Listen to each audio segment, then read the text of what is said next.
You ready to talk a little Dean Wade with a little film breakdown? Thanks to the beautiful people at Tegna who have allowed us to finally use some footage in this capacity. Yes. Okay, before we do that, though, I just want to say you were in the arena last night. I was there last night. We saw Max Strus go 5 for 5 from 3 last Tuesday. Then Dean Wade comes back this Tuesday. Are you smelling like a 40-point Amani Bates game next Tuesday? Like, what's up in the air on Tuesdays? We will have to carry G. Bush in on a stretcher if Amani Bates goes for 40 on a Tuesday game. We will have to carry him on a stretcher on Wednesday. He will just black out from the excitement. Yeah, it was crazy. So Dean Wade in the fourth quarter, if you missed it, we'll break this down in a sec, had 20 points, was 7 of 7 from the floor, 5 of 5 from 3, had 6 rebounds. Compare that to his numbers in the first 3 quarters where he had just 3 points, 1 of 4 shooting, 1 of 4 from 3, 2 rebounds. And against the Celtics alone, well, how about that, Jason? He outscored the Celtics, the number 1 team in basketball, by himself in the fourth quarter. I would call it heroic, build the statue worthy performance from Dean Wade. And we'll break down the plays in one sec, but just real quick, on a scale of 1 to 10, how shocked were you that Dean Wade was the guy who did this to the Boston Celtics last night? On a scale of 1 to 10, 32, his jersey number. Nobody saw that coming. And the one point I would make is this, the Cavs caught a lot of criticism last year for moving on from Kevin Love. And I get it. Like, in the moment, I get it. The optics of it were terrible. But the reality is they let Kevin go to Miami because of Dean Wade and because they thought, like, this is what they were going to get. This was the version of Dean that they were expecting to get. Now, they miscalculated that because he was out with a shoulder injury when he had just come back, actually, I guess. He had just come back from the shoulder injury when they made that move, and he just never got his rhythm back. I was told last year that, moving on from Kevin kind of messed with him a little bit. He told me last night it really wasn't that. It was really just the shoulder. He never really caught his rhythm after that. He had a sprained AC joint, missed 6 weeks, about 24 games, and he just wasn't the same player after that. So that was a big reason. I'm not saying they beat the Knicks if he plays better. It goes a lot longer than 5 games if he's playable, though. Yeah. They had no bigs that they could play off the bench in that series because Dean was just a mess, and he played a total of 11 minutes. And so their only bigs were Evan and Jarrett. So when you add a guy who can stretch the floor like that, who teams have to account for, sort of what we were just talking about in the last segment, it completely changes the way that, defenses guard you. And they didn't have to guard that many shooters on the Cavs last year. So this version of Dean is sort of a game changer. And I wrote, for today that I think he's their most important bench player because of what he does and when he's on the floor. He's got, I think, the 4th, if memory serves, the 4th highest plus minus of anybody on the roster.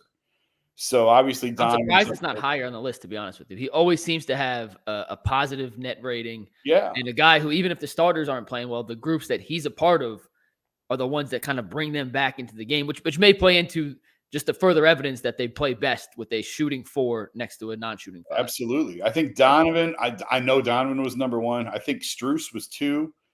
Jarrett was 3. And Dean was just a tick below Jarrett at 4. So higher than Darius on that list and higher than Evan on that list.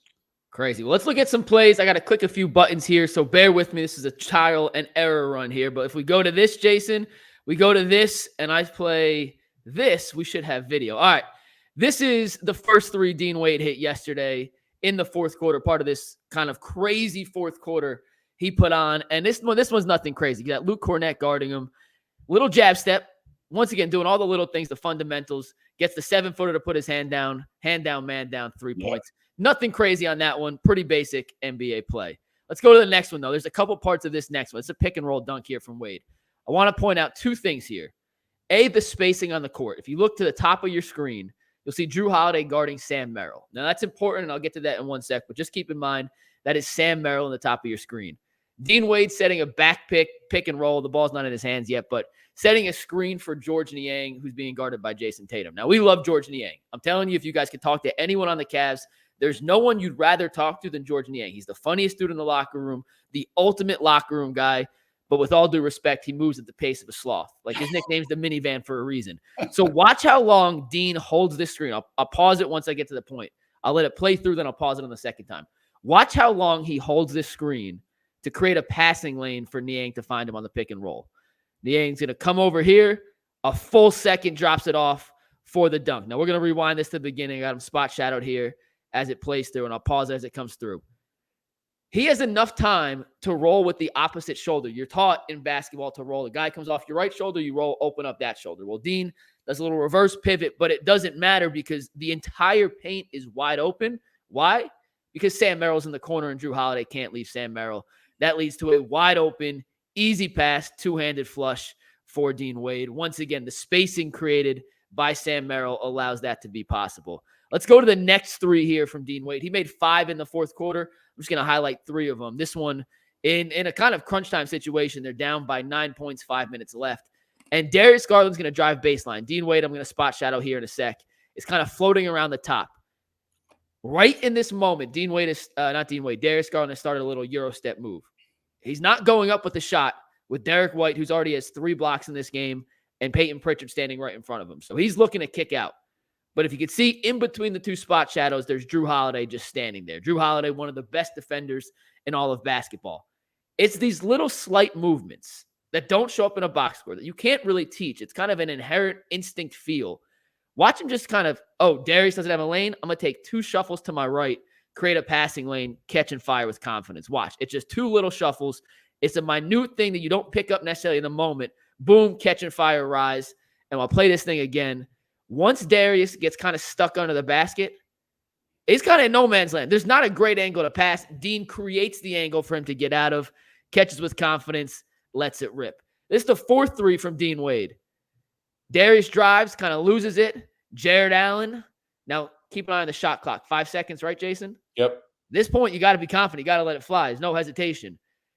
Jaylen Brown in no man's land. He's looking back. You got Dean Wade straight ahead. You got Niang in the corner. Pick or choose, 2 shooters. Kicks it out to Wade. Immediately goes up with a second on the shot clock. And that is picture-perfect basketball. A little dangerous drive by Darius. I don't love the behind-the-back pass with 2.5 minutes left in a close game like that in traffic. He got bailed out here because Jared Allen found Dean Wade. And as Dean said, it was like throwing basketballs in a swimming pool. Yeah. On the game-winning putback dunk, here's Dean Wade as Darius Garland has it at the top of the key, Jason. Now, I'm not taking anything away from Dean Wade. But when I play this clip, this is some of the most atrocious, abysmal, horrific boxing out you have ever seen from a good basketball team. This is what it looks like in a YMCA league when it's 9-6 and you're playing a 15 and it's the 15th game of the night. Watch all 4 Celtics, really all 5, just let Dean mosey on behind him. Yep. Not a single person made an effort to block out. And that's the difference in simply winning and losing that game. It's not a great shot from Darius Garland. Shot clock's winding down. He tries to go through 2 defenders over Kristaps Porzingis. If either Tatum or Drew Holiday or Jaylen Brown even remotely put a body on Dean Wade, it's probably an easy rebound for Kristaps Porzingis. They get fouled, shooting free throws to win it. Instead, Dean Wade comes unimpeded to the basket. Once again, just watch it again here. I mean, literally unimpeded, a 2-handed putback to cement his historic rise to what I would call superstar fame in Cleveland. If they built a statue for him tomorrow, I'm not opposing it. Let's tap the brakes on the statue, but that's good stuff, and that's what happens when you got someone with Mike's basketball brain breaking down plays. That's really good. It just does the little thing, and it's, you keep saying the little things, or I keep saying the little things, and they don't. You have to kind of know what you're looking for in some senses. Tyvus does this in football all the time. Like a guy takes one wrong step in it from a defensive back position. I don't know what it is, but the way he creates alleys, he had another 3 last night. I didn't use this in the breakdown, where in transition, he was trailing Darius. And typically you're taught, all right, this is your lane, sprint down, fast break. Mm-hmm. Instead, he trailed him and Darius knew exactly what was going to happen. Darius dumps it off to him and he steps into a wide open 3 from the top of the key, buries it, one of his 5 threes on the night.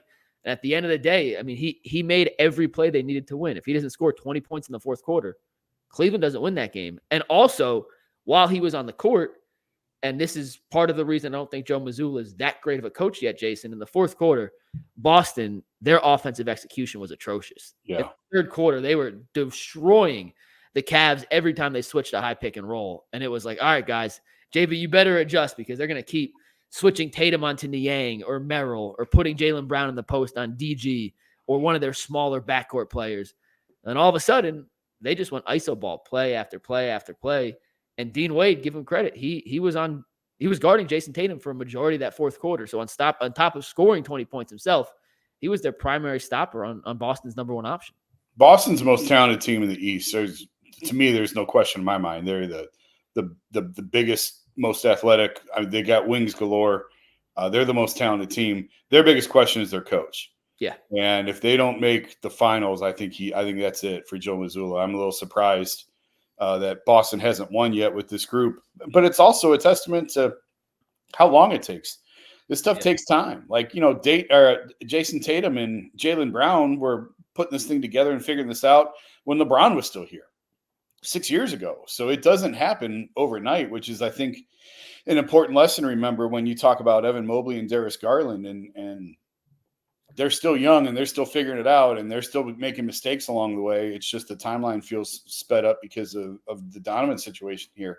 But this stuff, it doesn't just happen in 1 or 2 years. There's a lot of growth involved in this. But Boston now, there's no excuse. They should make the finals. There is a bit of a parallel between Cleveland and Boston in terms of their timelines because I didn't realize Tatum, this is his 8th year in the NBA. I was shocked they mentioned the broadcast, but they brought in Kyrie. Mm-hmm. And immediately those guys were like, all right, you're young up and comers. Here's your star. The Kyrie is Donovan in that sense. Yep. It didn't work out, but they still kept the parameters of the rest of the team in place to build upon. They decided, hey, Kyrie wasn't the missing piece we needed. We have the guys. They just need time. Right. Now we'll see how the Cavs situation with Donovan plays out. But, when they brought Donovan in, that obviously accelerated the timeline for everybody else, Darius and Evan specifically. And it's only year, 4 and 3 for those two? For Darius, Darius has been in the league longer than that, hadn't he? Because he's already signed his extension. So 5 and 3? 5 and 3, I think. So they still got a couple more years before they're at the same point Boston is. But I'm just saying other teams have done similar things to what the Cavs did with Donovan, where they bring in a star thinking this is our time to attack. These guys are young. They're under contract. Right. We have the cap space. And it doesn't always work out. So that's not necessarily a knock on, I think Kobe had to go make that move. You have a chance to get Donovan Mitchell. You make that move 100 out of 100 times. But it is interesting just when you look at the parallels, knowing how young the Celtics still are. Because that's the crazy part. Tatum's been in his 8th year. He's 26 years old. Like Jaylen Brown's 26 years old in his 7th year. Yeah. They're still a young team. They're entering their basketball primes right now. Yep. So patience is sometimes easier practiced than preached. Or easier preached than practiced. Excuse me. I had that backwards. Yeah. We'll see what happens.